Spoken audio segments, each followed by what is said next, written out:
मेरे प्यारे बच्चों, आप सभी का हम अपने YouTube चैनल पे हार्दिक स्वागत करते हैं। जैसा कि आप लोगों को बताए थे हम कि जो आप लोगों के लिए 10th क्लास का मैथमेटिक्स का जितने भी चैप्टर है उसको 1 बाय 1 करके हम स्टडी करेंगे और आप लोगों को पढ़ाएंगे। तो मेरे प्यारे बच्चों, उसी के क्रम में आज जो है हम आपका पहला चैप्टर जो कि है वास्तविक संख्या, उनके बारे में पढ़ेंगे और उसमें जो भी इम्पोर्टेंट है उनको डिस्कस करेंगे।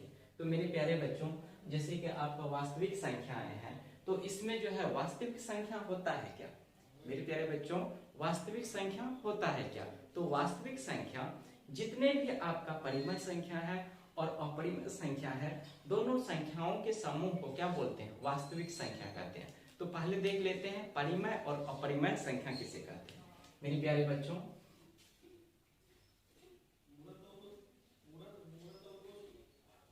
10 नंबर होगा जो कि हम बता दिए थे। इससे पहले जो भी नंबर आपको पढ़ाए हैं तो उसके बारे में जाकर के आप वीडियो देख सकते हैं और अपना सही से स्टडी कर सकते हैं। तो मेरे प्यारे बच्चों, उसी के क्रम में आपको हम अभी बता रहे हैं परिमेय संख्या।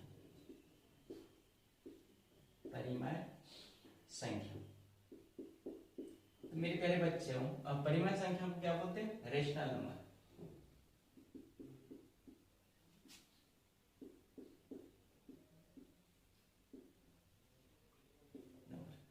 मेरे प्यारे बच्चों, परिमेय संख्या किसको कहते हैं? देखिए, वह संख्या जिसको p बाई क्यू के रूप में लिखा जाता है उसे हम परिमेय संख्या कहते हैं। लेकिन वहां पे कंडीशन दिया हुआ रहेगा कि where Q not equal to 0 हो। तो देखिए, लिख सकते हैं, कैसे लिखेंगे? वह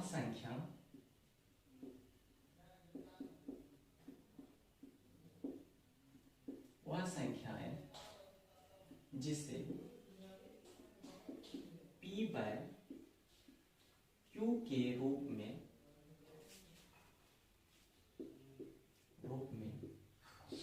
लिखा जाता है,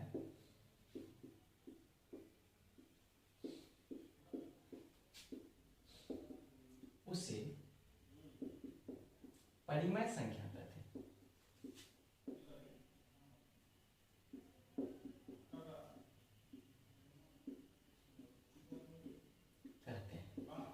लेकिन यहाँ पे कंडीशन क्या रहेगा मेरे प्यारे बच्चों?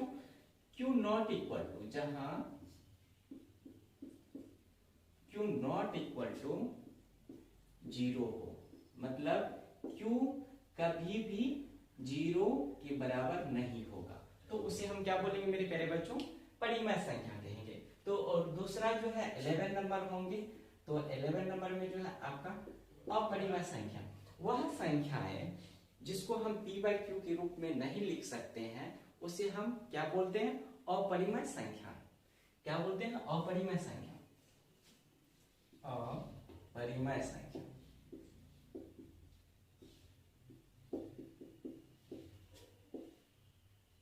Irrational number.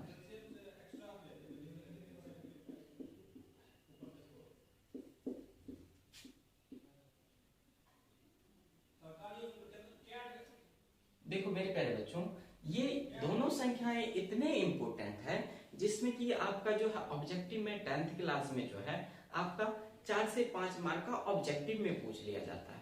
तो हम बताएंगे आपको आगे की जो किस तरह से पूछा जाता है उसके बारे में भी बताएंगे। तो पहले देख लेते हैं इसका डेफिनेशन क्या होता है। अपरिमेय संख्या वह संख्याएं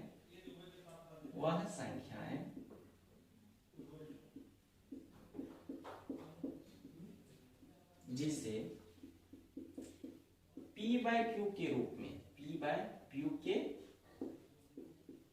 में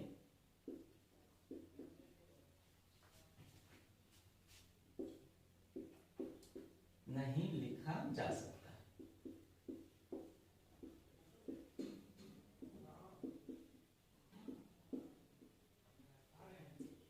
वे सारे के सारे को क्या बोलेंगे मेरे प्यारे बच्चों? अपरिमेय संख्या कहेंगे। क्या कहेंगे? अपरिमेय संख्या। उसे अपरिमेय संख्या कहते हैं। देखिए, जितने भी आपका, जैसे आपका जैसे √3 है, ये बाहर नहीं निकलेगा क्योंकि परफेक्ट स्क्वायर नहीं है। ये आपका क्या हो जाएगा, अपरिमेय संख्या। √7, √11 और पाई भी क्या है आपका, अपरिमेय संख्या। मेरे प्यारे बच्चों ये नोट कर लीजिएगा और ये आपका ये जो है स्टार भी लगा लीजिएगा, इससे क्वेश्चन आता है, पाई से क्वेश्चन आता है। तो नोट में आप क्या लिखेंगे, नोट में आप लिखेंगे पाई एक अपरिमेय संख्या है, किंतु पाई का मान 22/7 एक परिमेय संख्या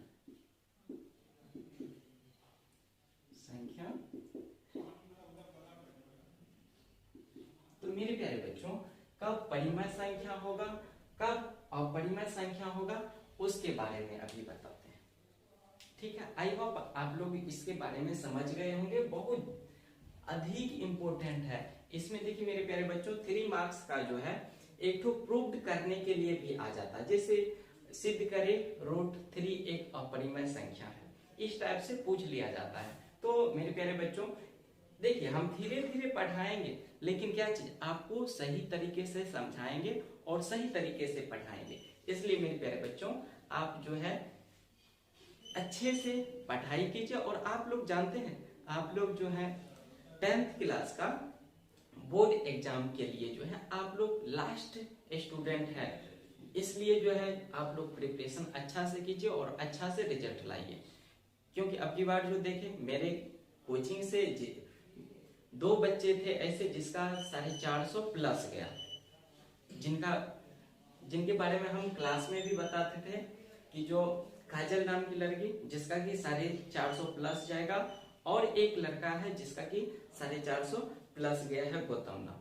तो काजल का 457 और जो है गौतम का 458 आया है। तो मेरे प्यारे बच्चों इसी तरह आप लोग जो यदि अच्छे तरीके से पढ़ेंगे तो मेरे प्यारे बच्चों हम आप लोगों को पढ़ाएंगे, और हम जो है आप लोगों को 10th क्लास ही नहीं 10th क्लास के बाद भी 11th 12th में भी आप लोग के साथ हम रहेंगे। तो मेरे प्यारे बच्चों आज जो है आपको 2 ही सिर्फ चीज बताए हैं, यहाँ पे देख लीजिए। तो इनके बारे में आपको बढ़िया से डिटेल में आगे भी बताएंगे, जैसे आता है क्वेश्चन उस टाइप से बताएंगे, जिससे कि आपको एग्जाम में थोड़ा सा भी समस्या ना हो। मेरे प्यारे बच्चों आई होप आप लोग को समझ में आ रहा होगा। तो चलिए आगे देखते हैं। जैसे मेरे प्यारे बच्चों कब अपरिमेय संख्या होता है, कब अपरिमेय संख्या होता है, तो उसके बारे में पढ़ लेते हैं थोड़ा सा, इसके बाद कल देखेंगे।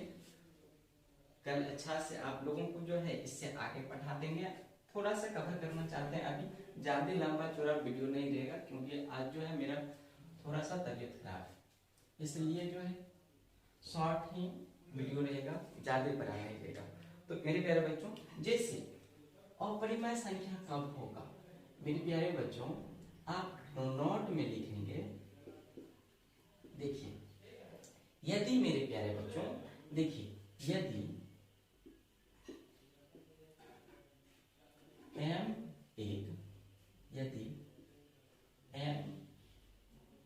एक परफेक्ट स्क्वायर पूर्ण वर्ग नहीं है, तो √m आपका एक अपरिमेय संख्या होंगे, एक अपरिमेय संख्या होंगे।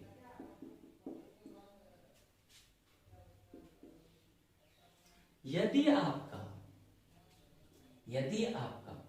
m पूर्ण वर्ग नहीं है तो आपका √m जो होगा क्या होंगे, अपरिमेय संख्या होंगे। जैसे मेरे प्यारे बच्चों यहाँ पे देखिए √3 है, आपका 3 जो है यहाँ पे मेरे प्यारे बच्चों पूर्ण वर्ग नहीं है।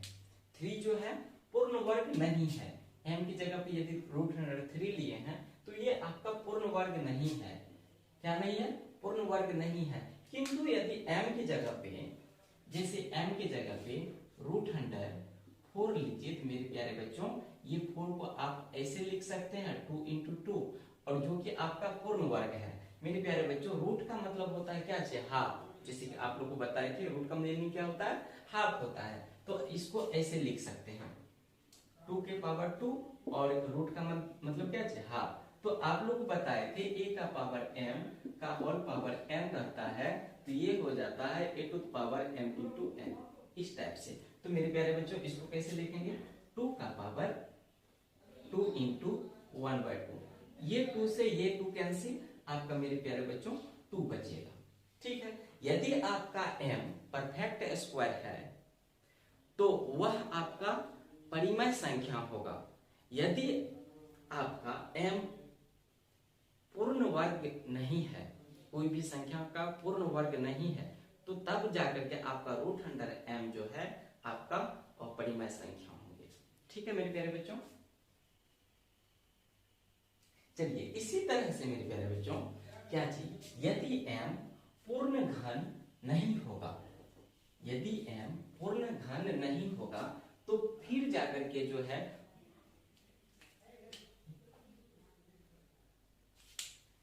इसको भी चेंज कर देते।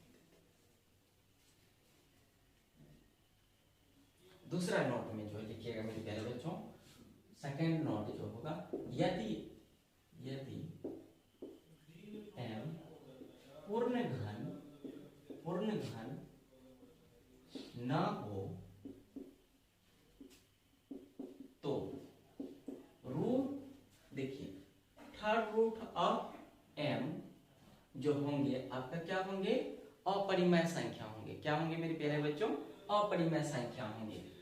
थर्ड रूट ऑफ m मतलब m का जो है थर्ड रूट क्या होंगे? ये आपका इरेशनल नंबर होंगे। क्या होंगे? अपरिमेय संख्या होंगे। तो थर्ड रूट ऑफ m एक अपरिमेय संख्या होंगे।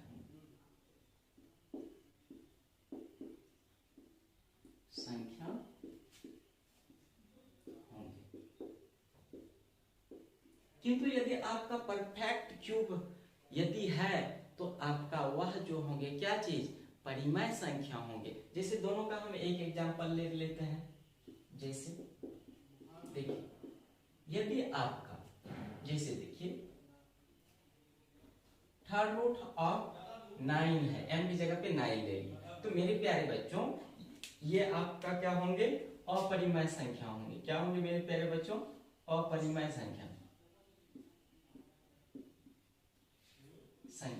किंतु यहाँ पे देखिए दूसरा यदि एग्जांपल ले ले, जैसे थर्ड रूट ऑफ 27 है, तो 27 को हम कैसे लिख सकते हैं? 3 इंटू 3 इंटू 3 टाइम्स लिख सकते हैं। और ये जो है आपका मेरे प्यारे बच्चों 3 टू द पावर 3 ऐसे हो गया। √m है तो इसको हम कैसे लिख सकते हैं?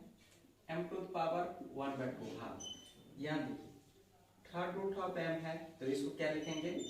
m to the power 1/3। यदि आपका फोर्थ रूट ऑफ m है तो इसको लिखेंगे मेरे प्यारे बच्चों m टू द पावर 1/4। और similarly nth root of m रहेगा, यदि nth रूट ऑफ m रहेगा तो मेरे प्यारे बच्चों इसको लिखेंगे m to the power 1/n। तो उसी तरह मेरे प्यारे बच्चों यहाँ पे इसको क्या लिख लेंगे? 3 टू द पावर 3 का होल पावर, क्योंकि यहाँ पे third root of 3 to the power 3 है तो इसको लिखेंगे 1/3। और अभी जस्ट बताए थे मेरे प्यारे बच्चों a to the power m है, इसका होल पावर n है, तो इसको लिखते हैं क्या? a to the power m into n, ये लिखते हैं। तो इसको क्या लिखेंगे? 3 इंटू 3 टू द पावर 1/3। ये 3 से ये 3 कटा, आपका 3 टू द पावर 1 बचा, अर्थात 3 बचा। तो इस तरह से मेरे प्यारे बच्चों इसका ये परफेक्ट क्यूब था, इसलिए ये क्या हो गया? क्या हो गया मेरे प्यारे बच्चों? परिमेय संख्या हो गया। यदि ये परफेक्ट क्यूब नहीं होता, क्या होता है? अपरिमेय संख्या होता है। इस तरह से मेरे प्यारे बच्चों आप ये दोनों नंबर में क्या किया, डिफरेंस भी समझा दिए। यदि अच्छा लगा है तो प्लीज आप लोग थोड़ा सा लाइक करेंगे और ठीक है, और अगले वीडियो के लिए क्या करेंगे, सब्सक्राइब कर लेंगे मेरे प्यारे बच्चों। इसी तरह से जो है कल भी जो है आपको अच्छे तरीके से धीरे धीरे ही सही पूरा बढ़िया से समझा देंगे और आपको इस तरह से बना देंगे कि जो आपको कभी भी समस्या नहीं होगा। 10th क्लास ही नहीं, 11th 12th में भी हम आपके साथ रहेंगे, चाहे वह किसी भी मीडियम हो क्यों ना। तो मेरे प्यारे बच्चों यदि अच्छा लगा है तो प्लीज आप शेयर भी करेंगे इनको, ठीक है। थैंक यू मेरे प्यारे बच्चों, बहुत बहुत धन्यवाद।